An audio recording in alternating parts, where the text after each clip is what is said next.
बिहार में विधानसभा चुनाव है और चुनाव नवंबर में होना है। इससे पहले जो एसआईआर और वोटर लिस्ट को लेकर विवाद है, इसके बीच में राहुल गांधी और तेजस्वी यादव 23 जिले में 50 विधानसभा की सीटों पर वो यात्रा भी कर रहे हैं, वोटर्स अधिकार यात्रा। लेकिन इस बीच में कुछ सर्वे हैं, जिस सर्वे को लेकर चर्चा करना इसलिए भी जरूरी है और आपको बताना इसलिए भी जरूरी है कि हर पार्टियां, एनडीए गठबंधन भी और इंडिया गठबंधन भी अपनी पूरी ताकत के साथ बिहार विधानसभा चुनाव में मैदान में है। अब हर कोई यह दावा कर रहे हैं कि हम जीतेंगे तो हम जीतेंगे, लेकिन जो धरातल पर, जमीन पर जो हकीकत है, वहां की जनता का जो मूड है, इसे भांपने के लिए सर्वे जरूरी है। और सर्वे जरूरी है तो ऐसे में सर्वे को समझना जरूरी है। सर्वे को समझने में बात यह भी है कि कौन वहां पर सीएम है और किसके जो प्रोफाइल है उसमें बढ़ोतरी हो रही है। उसमें जो सीएम फेस है, इंडिया गठबंधन और एनडीए गठबंधन दोनों तरफ से है। तो जो हमारे पास अभी सर्वे है, ये सी वोटर्स के आंकड़े हैं और ये सबसे ताजा सर्वे है। सी वोटर्स आए दिन 2-3 महीने में बराबर सर्वे कर रही है और बिहार पर पैनी नजर बनाए हुए है। तो सी वोटर के सर्वे को समझते हैं पहले कि ये 3 महीने में जो कितना बढ़ोतरी हुआ है। ये जो आपको स्क्रीन पर दिख रहे हैं, ये सभी अपने आप को बिहार में सीएम फेस के दावेदार बता रहे हैं और ऐसा माना जा रहा है कि ये सब सीएम फेस के लिए हो सकते हैं। इसमें एनडीए के भी उम्मीदवार हैं और इंडिया के भी, और एनडीए इंडिया दोनों में से किसी के नहीं है, वो प्रशांत किशोर भी हैं। तो ऐसे में समझते हैं पहले इसी ग्राफ को समझ लीजिए। और ये जो आंकड़े हैं, ये सी वोटर के आंकड़े हैं। इसमें 3 महीने का आंकड़ा दिया गया है, इसमें फरवरी, जून और अगस्त का। इसमें एक एक कर समझते हैं कि कैसी बढ़ोतरी हुई है अभी जो अगस्त तक है उसमें।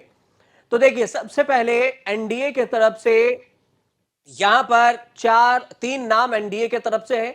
उसमें नीतीश कुमार एनडीए, चिराग पासवान एनडीए और सम्राट चौधरी एनडीए। इंडिया की तरफ से सिर्फ एक फेस है जिसको लेकर सर्वे में दिखाया गया है, वो है तेजस्वी यादव। और जो इन दोनों में नहीं है वो है प्रशांत किशोर।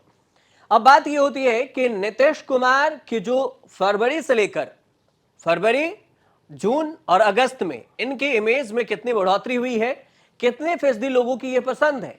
सवाल यह था कि सीएम का पसंदीदा उम्मीदवार आपका कौन है, यह जनता से सवाल पूछा गया। और इस सवाल के जवाब में जो नीतीश कुमार को लेकर फरवरी में 18% लोग समर्थन में थे, जून में स्टेबल रहे ये 18%, अगस्त में इनका इमेज डाउन हो गया और ये 15% लोगों की पसंद पर अटक गए हैं।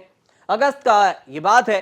अब सितंबर, अक्टूबर 2 महीने का वक्त है। नवंबर के पहले सप्ताह में ही चुनाव होना है और अक्टूबर में चुनाव आयोग विधानसभा के चुनाव के तारीखों का ऐलान भी कर देगा। तो ऐसे में इनका अगर बात करें तो 15 पर आकर अटक गए हैं। अब आते ये बात कि चिराग पासवान की, ये जेडीयू से हैं, एनडीए के साथ हैं। चिराग पासवान एलजेपी, और एलजेपी में चिराग पासवान के को जो सीएम फेस के लिए है वो 4% लोग फरवरी में इन्हें चाह रहे थे, 4% लोगों के पसंद थे। जून में सी वोटर के अनुसार से 11% लोगों के पसंद हुए और अगस्त में सी वोटर के सर्वे के मुताबिक 10% लोगों के ये पसंद हुए। अब यही चीज आती है चिराग पासवान को लेकर। तो चिराग पासवान को लेकर जो सी वोटर ने सर्वे किया, उसके बाद आता है तेजस्वी यादव की बारी। तेजस्वी यादव फरवरी में 41% लोगों के पसंद है और जून में 37% लोग और अगस्त में 31% लोग। अब हम इस पे पहले आपको बता दें कि ये जो आंकड़े आपको दिख रहे हैं, इन सारे आंकड़ों में से ये तीनों महीने जो फरवरी, जून और अगस्त है, इस तीनों में तेजस्वी यादव अव्वल है, नंबर 1 पर अभी फिलहाल चल रहे हैं। ये आरजेडी से है और कांग्रेस भी इनके साथ है, इंडिया गठबंधन का हिस्सा है। अब इसमें देखिए तो सबसे ज्यादा बढ़ोतरी फरवरी में था। इतना जरूर है कि अगस्त में इनकी लोकप्रियता घटी है, लेकिन ये फरवरी में 41% थे, जून में 37% और अगस्त में अभी 31% पर है। अगर इनकी लोकप्रियता घटी भी है तब भी नीतीश कुमार, चिराग पासवान, सम्राट चौधरी और प्रशांत किशोर इन सब से ज्यादा ही है। सम्राट चौधरी की अगर बात करें तो बीजेपी से हैं, अभी डेप्यूटी सीएम है और इसमें देखें तो 8% यहां पर इनका फरवरी में था, 7% जून में और 10% अगस्त में। यही बात आती है प्रशांत किशोर के। प्रशांत किशोर पर थे, 15% लोगों के पसंद, फरवरी में 16% लोगों के पसंद थे जून में, और 22% लोगों के पसंद बने हैं अगस्त में। सबसे अहम बात यह भी है कि प्रशांत किशोर के लिए यह गुड न्यूज है।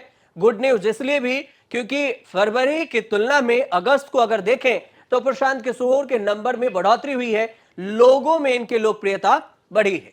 तो इस हिसाब से अगर देखा जाए तो 22% पर पहुंचे हैं, जो कि 15 था। अब 2 महीने का वक्त और बाकी है, और 2 महीने में देखना यह होगा कि कौन कितना और लोकप्रिय होता है।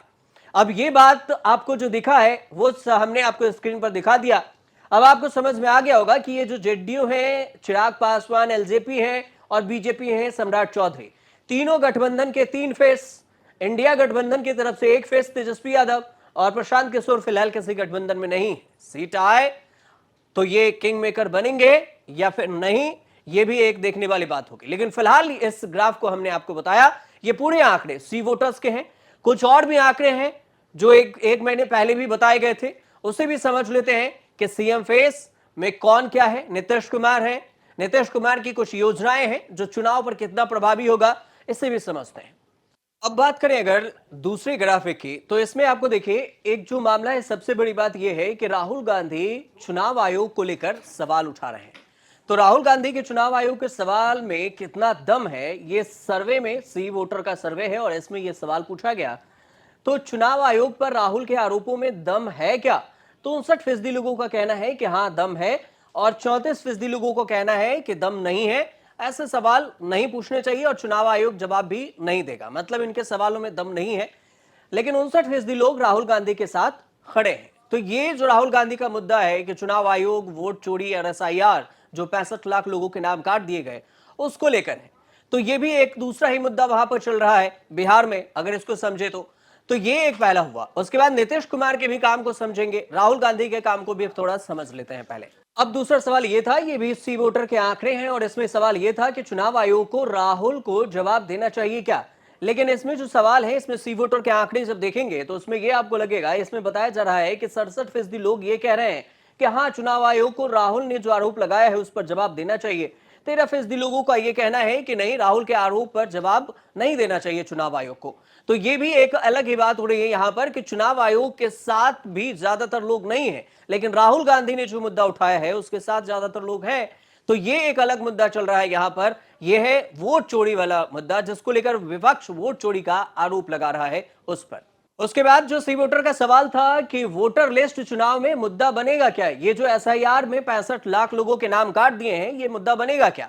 तो इसमें 60% लोग कह रहे हैं कि हाँ मुद्दा बनेगा, 26% लोग कह रहे हैं कि नहीं, ये मुद्दा नहीं बनने वाला है। अब जो सबसे बड़ी बात है, नीतीश कुमार के जो मुद्दे हैं, जो एनडीए उठा रही है वहां पर बिहार में, लोगों को जो चुनाव से पहले जो वोट लुभावने मुद्दे हैं, उसमें एक डोमिसाइल का भी मुद्दा है, जिसमें यह है कि नीतीश सरकार को डोमिसाइल पॉलिसी का फायदा कितना होगा।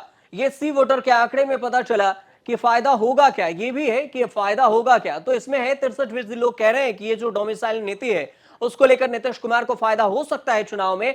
वहीं 28% लोग हैं जो कह रहे हैं कि नहीं फायदा होगा। डोमिसाइल के बारे में आपको बता दें कि जो क्षेत्र है, जो राज्य बिहार है, बिहार में ही जो शिक्षक भर्ती की वाली बहाली है, उसमें भी डोमिसाइल है, मतलब स्टेट लेवल की जितनी पॉलिसी है उसे डोमिसाइल कैटेगरी में रखा गया है।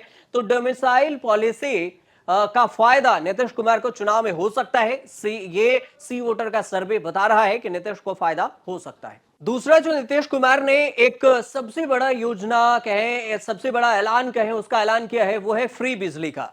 फ्री बिजली को लेकर भी ये सवाल उठ रहे हैं कि 125 यूनिट फ्री बिजली का ऐलान नीतीश कुमार ने किया है, और वो भी चुनाव से पहले।